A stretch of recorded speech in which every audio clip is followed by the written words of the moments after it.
Howdy folks, I'm Southern Wolf of Southern Wolf Studios. Welcome back to Samurai of Hyuga Book 2. Let's check out our stats. Calculated is at 64%. Perverted is at 64%. Charming and stoic are at 50%. Protective is at 64%. Finesse is at 63%. And we're up to 75% attunement for Book 2. Chapter 4. The Gold General. The smell of soy sauce assaulted me without mercy. I fiddled with the strap beneath my chin, which was far too tight.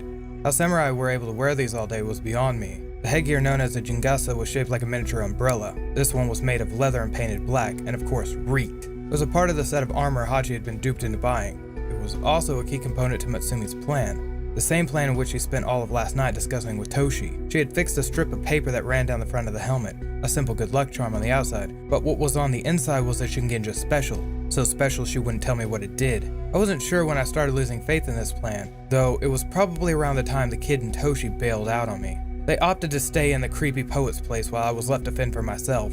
I guess I wasn't entirely alone. One member felt pity enough to accompany me. Wanna hit the bar after this, Hachi? I looked over to the tall martial artist carrying our umbrella. His uniform was originally white without holes, or at least that's what I had to guess. While it's true that our travels hadn't been easy, the conditions of his clothes were the result of his bachelor lifestyle. The man's smile, however, was impeccable. Already thinking of our victory party. I like it. If the abrasive smell of the soy sauce had bothered Hachi, he didn't show it. Though I imagined him to be the type to grin and bear through any amount of suffering. It would make a better samurai than most, if he only been born into a richer family. That thought prompted a question. Charming. I've been wondering, Hachi, you have any family? Hope we didn't steal you away from anyone back in Shinjinto. I asked even though I knew the man lived alone and in the slums. There had been a guild involved in wrecking the man's dojo and uprooting him from his home. While he didn't have much, he shared all he had. That wasn't something I was going to forget. Nah, truth is, I needed an excuse to leave. No, reason. Sorry. Hachi fumbled around for the right words. Helping out you and the little lady on your quest means a lot to me. If I'm gonna do my grandfather proud and continue the Kinrai Genjutsu, then I need to train against tougher opponents, even if they're, I nodded and nearly hit him with my hat. Not human. I know what you mean. He didn't need to say it. Didn't need to bring up the topic of Oni, demons with power over magic and men.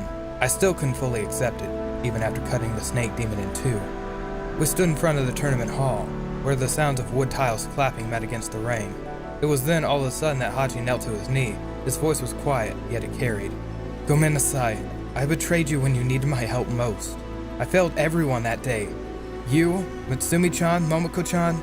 He spoke towards my sandals, his voice drenched with regret, more soaked than my robes now that I had no umbrella for the rain. Stand up. I grabbed him by the collar and brought him in close. And look at me when you're speaking. You weren't in control of your mind back then. It wasn't your fault. I was referring to Shiroyama and her hypnotic gaze, which used greed to twist your thoughts. Both of us had fallen under her spell. We'd nearly killed each other in the fight. A crowd passed around us, save a group of girls who couldn't help but stare. I suddenly became conscious of our position. It didn't help matters when Hachi said, I swear I'll never betray you again, Okami. I released my grasp from him and shot a nasty look at her sightseers, though it didn't keep them from giggling. They called me Seme and ran off. Our moment was interrupted by a very unpleasant yet familiar man. What did perturb you to... Oh, it's you again. The self-righteous hoodlum. Ansai Tsukunamu's face scrunched into a scowl. What by the spirits is that smell? I shrugged in response. I didn't have much to say to the glorified merchant or his silk-bearing retinue. He took that as an insult, of course, and continued around us. My first opponent is some foolish 15th Q. I don't want this farce over with in time to pass my bowels. I didn't know what a 15th Q was, but I found out quickly. It was the rank of a complete beginner who was far in over his head. The venue itself was unlike any layout I'd ever seen. Long table stretched as far as the eye could see, shadowed beneath the raised sitting to accommodate the crowd. A massive gathering of people, yet they hardly made any noise. Only the clattering of 1,000 wooden pieces filled the silence. It wasn't an unpleasant sound, though I couldn't help but relate it to the thumping of war drums. My left hand tightened against my katana. It was a small comfort for a ronin on this battlefield. I was given a piece of paper with my name and a number too high for me to recognize. With luck, I matched the squiggles to a sign at one of the center tables. And with the opposite of luck, my opponent turned out to be the Gold General. Come to bother me again. I have no time for banter with common silk, not when I'm about to teach a novice true humility. The overweight man in piss-yellow robes bellowed out in laughter. My heart pulsed against my ribs, betraying the fear I pretended I didn't have. You better know what you're doing, kid. Take a seat, placing the katana on your right side. Attunement has increased. I placed the katana down on my right side, its edge facing in. It would make the weapon troublesome to draw, and it was seen as a sign of respect. It would also prevent me from accidentally dislocating my opponent's head from his shoulders. And Anzai was an accident waiting to happen. The spirit's jest. He toppled over in a second fit of laughter. His groupies chimed in into a chorus of chuckles. I cracked my neck and tried my best to bear it. It had been a long time since I'd been ridiculed like this. Fear had always been my protection, and without it, I felt like a child again, weak and worthless, like an orphan boy from Ginfu. I felt already beaten by the time my opponent recovered. But they are just as well. I will take great pleasure in this affair. Just don't make it too short. I adjusted my hat in hopes that would activate whatever spell Mitsumi had cast on it. Didn't work. I looked fearfully at the mound of pieces placed on the board between him and me. Losing was one thing. Not even knowing where to start was another. The gold general shot his hand out and grabbed a few pieces and tossed them into the air. Furigoma! Let the pieces drop. Attunement has increased. I let the pieces drop, not caring to bother with my opponent's dramatic gestures. The pieces had different symbols on either side, though that was about as far as my observation went. I didn't know what to think, though luckily someone else did. It appears we're going first then, an advantage of what appears to be a formidable player.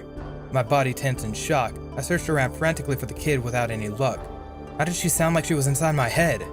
I'm speaking with you telepathically, though, more specifically, the voice explained, my words are being carried through the stream across the spirit realm. When they reach you, the spell on your hat replays back an image of the shogi board. With this, I shall instruct you forthwith to victory. That is, the mental tone went sharp, if you can follow my directions. Perverted. Having the kid inside my head didn't exactly make me comfortable, but could she read my thoughts as well? I wanted to ask her, but instead my mind fell straight through the gutter. I was picturing myself wedged between Junko and Momoko, both of them who had taken a dip in a pool of slick oil, with their bosoms sliding around me as they giggled. I was trapped in their feminine wiles. Proceed to set up your pieces mirroring those of your opponent. Mitsumi paused. Oh, and I should mention that communication is only one way. You cannot send thoughts to me, impure as they probably are. Pervert! I shrugged and smiled. The kid knew me too well. Could we begin this farce sometime in the near future? The gold general sniped out a remark. Say before his Imperial Majesty's future son comes to power. He drummed his fingers against the board to show his impatience. Wasn't my fault all these characters looked the same. I lined the pieces in what I guessed was the correct order, except for one. In my confusion, I'd managed to lose one of the second row pieces. I shrugged after a while and gave up the search. I didn't think one stupid chip would be so important. The gasp around the crowd and my fellow competitors proved me otherwise. I can't believe what we're seeing, folks! An obnoxious voice rang out from amongst the murmurs. It belonged to an obnoxious man with his hair gelled up to a point. He spoke behind a large blue fan which was covered with white calligraphy. It was imbued with the most common type of Shingenja magic you see, one of the few legal applications outside of military use. Voice amplification. The mysterious amateur, the lone samurai, the 15Q, the swordsman who smells of soy sauce, has decided to play without his bishop, Kakuichi. Echoes of Kakuichi chanted out from the crowd. The last thing I intended was to get all this attention. At least Anzai looked like he was about to have a stroke. He clutched his heart and heaved loud, huffing breaths. This disrespect! I have never! I thought it best to let the situation calm down, and so I returned to the comfort of my thoughts. Unfortunately, my thoughts were the least comforting of all. You baka! Do you have any idea the disadvantage you put us in? The Kakeichi is a handicap only a vastly superior Kishi would give, and never in a tournament of this significance. Calculated. Why don't you stop yelling at me and play, damn it? I cursed out the voice in my head, though it came out as words instead of thoughts. I earned another round of gas and another outburst from the announcer. Can he be any more bold, ladies and gentlemen? He just gave the first move to his opponent. Ugh. I let out a deflated breath. This was going to be a very long day. My army stood before me in unquestioning obedience. Each knew the role they had to play in this battle. A mortal struggle whose meaning they had forgotten long ago. I wonder if General Heisen and his tacticians sat around boards like this, waging wars with wooden chips to pass time. I wonder if they saw men the same as pieces. The gold general slammed one of his soldiers forward, a fearsome display of finger strength, perhaps, but my personal tactician was well prepared. With your Kakuchi, I suspect our opponent thinks that you're very skilled or very foolish. Let's assume the latter. Move the rook to the far left column. We'll set up for Amino Castle in defense of his initial assault. A defensive play? I pondered as I brushed my thumb against my chin. I looked the part of a professional shogi player deep in thought, but on the inside, I was frantically trying to figure out what the hell a rook was. Number 2. Attunement has increased. While Mitsumi's instructions could have been more clear, I was able to piece together the proper moves. The rook implied there was only one of them, so it had to either be this guy Hisha, or that one. Ooh. Of the two, only the former had room to move left. My fingers lashed around the loathsome Hisha, and dragged his sorry ass to the far left column. Unfortunately, my move prompted our impromptu announcer. He moves the pieces as a child would, not like a professional Keisha. Have you ever witnessed such a greater display of disrespect to an opponent? Every time the idiot spoke, gasps would break out and the sound of shogi pieces would quiet. I felt the attention of the room bear down on me, threatening to crush me like a cicada. Anzai threatened me as well. Kono Yaru! I will not be made a fool of! Not Anzai Tsukinobu, fourth son of Miyahira Tsukinobu. I swear on my family's honor, I will destroy you. I was starting to wonder if I was playing a board game against a silk merchant or a samurai. This wasn't the first time he had sworn on his family's name to defeat me. They'd each take upon some variant of the bonsai charge, sacrificing everything for a final attack. Never difficult to beat an opponent once he stopped thinking. Turned out the kid and I were on the same page. Very aggressive opening. He'll sacrifice his knight on a pawn in exchange to force a hole. The king would be in some measure of danger, that is, if we don't move him first. After some explaining over what diagonal meant, Matsumi instructed me to maneuver our king. Why it was called a king and not an emperor, I didn't know. I wasn't exactly comfortable with a foreign ruler leading my army, but I wasn't up to questioning these things. I made my move. I placed the king, in the second row. According to the kid, getting him captured meant defeat, so it was important to remember what he looked like. Why move the silver general there? It deviates from his offensive entirely. The voice inside my head went silent before giving me an order. Okami, make some sort of small talk with him to pass the time. I looked over my opponent, whose gaze hadn't lifted from the board since our match had begun. Our fellow shogi players were in similar positions, hunched over the board like hawks on tree limbs. If I could disrupt his focus, I was certain to give the kid an advantage. I see you named yourself after a shogi piece. How interesting. Attunement has increased. I see you named yourself after a shogi piece. How interesting. His response was little more than a shrug. It looked like I needed to prod him a little harder. Do you find it honorable to refer to yourself as a wooden tile? Does this mean that you enjoy being controlled by others? I asked with a devilish grin. Even a complete novice like me knew that the Golden General was an important piece. I wasn't entirely sure how they moved, but I did know that they started at the right and left hand of the king, and there was no greater place of importance. You and your damn mockery! Anzai's attention turned up towards me. He held up one of my captured pieces. The weak pawn you thought is worthless is often overlooked by others. However, he turned the piece around to reveal a token. When promoted, there is no longer a difference between him and the mighty Gold General. They are equal in power and equal in worth. That is me, fourth of my father's sons. I was taken aback by the dramatic flair, since the title had more meaning than I gave him credit for, even if it was incredibly nerdy. And while I hardly knew what it meant to be the son of anybody, I was starting to relate with the guy. Perhaps he wasn't as arrogant as he looked. I now understand what our opponent intends. He intends to drop a knight in order to forcibly remove one of our generals. The kid chimed in just as I got into a talkative mood. I forgot that we're still in the middle of a game, a silly match that everyone but me was taking far too seriously. Okami, drop one of the pawns we've captured in front of our king. I nodded, though the gesture was futile. One feature of shogi is the ability to put captured pieces back on the board. It kept the battle interesting, though very complicated too. I'd like to imagine General Heisen was summoning corpses up from the grave. An undead samurai army. Now that was a scary thought. Almost as scary as the side in front of me. I groaned as I tried to make sense of half the board. A lot of pieces had moved away from where they'd begun. From what I could figure, there were 5 possible spots which I could put down the pawn. In front of the king. Where the hell was that? I knew the king looked different from the other pieces, and I only had one of them. 4. The 4th spot. Attunement has increased. The Gold General sat in silent shock long after my pawn was placed. His voice gasped out words half spoken without breath. How can it be that such a vulgar man possesses such a gentle shogi? Since I hardly ever focused on the board, I focused on his face. A threatening of tears welled up behind his eyes which cast long shadows beneath them, betraying a lack of sleep. Sweat drips lay stagnant atop his forehead, but most damning of all was the smell. If I recall correctly, my opponent needed a bathroom before a match had begun.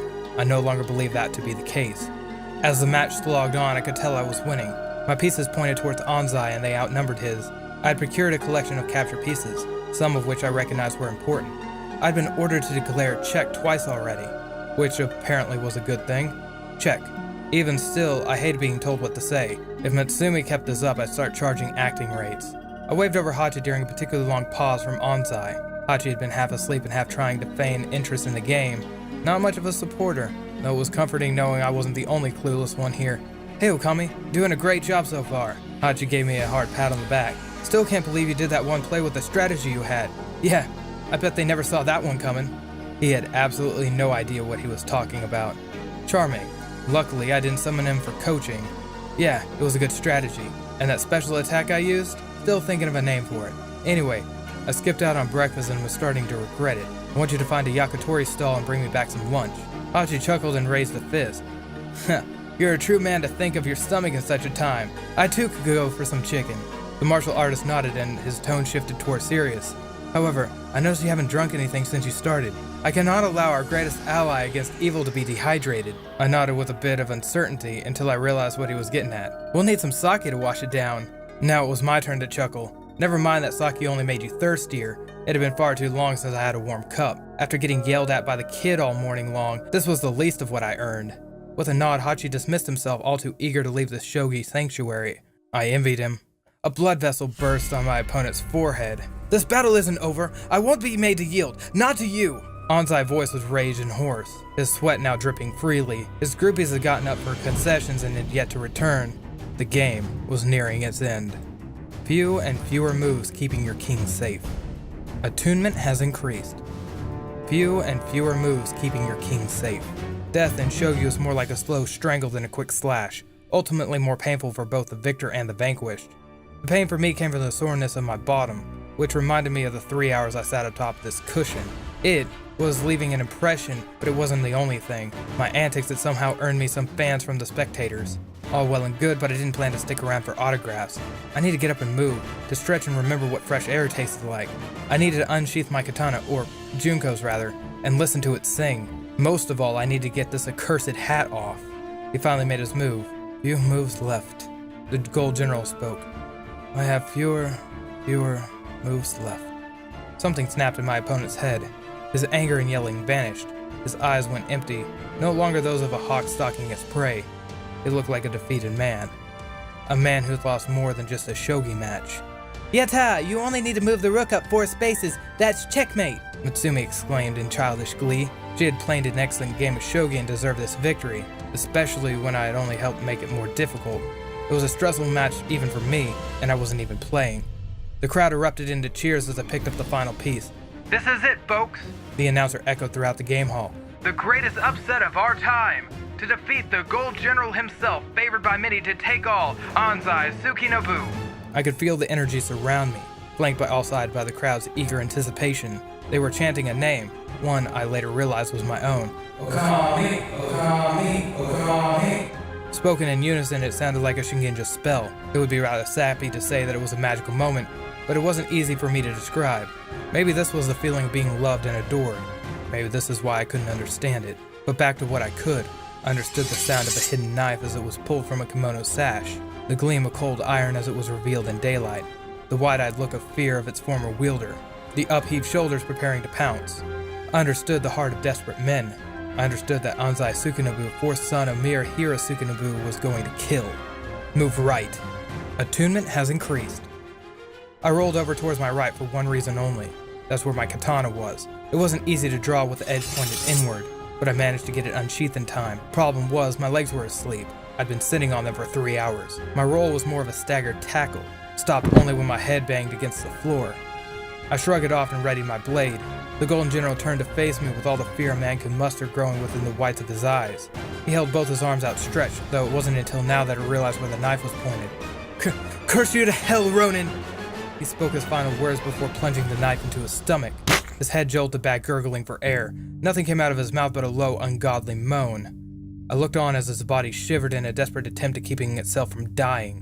Every Hyuga knew what seppuku was, an honorable suicide done by disgraced samurai, but there were a lot of details they didn't know. I stood up and prepared myself. They didn't know how slow and agonizing a death it was. They didn't know that a knife to your stomach would take hours to kill you. They were looking for an easy way out, but those hellish moments would drag out for an eternity. Finesse. I placed my sword against the back of Onsai's neck. I forced the thoughts of Matsumi out of my head. Curse me as a devil if you want, but this devil is doing you a favor. I put all my strength into my wrist and brought the blade across with an arcing slash. His head fell forward, though I put too much force into it, and instead of embracing in his lap, it rolled over into the shogi board. I stood up and adjusted my hat. I returned Junko's katana to my side, all in deathly quiet silence. I wasn't sure what I was expecting, but it sure as hell wasn't an applause. They rang empty and no longer had their charm over me. A cheerful voice so eerily out of place spoke up inside my head. Mitsumi had no idea what happened. "I'm so happy we won, Okami. I hesitate to say it, but I'm proud of you. You did well." I stared into the eyes of the head I just decapitated. I sure did, kid.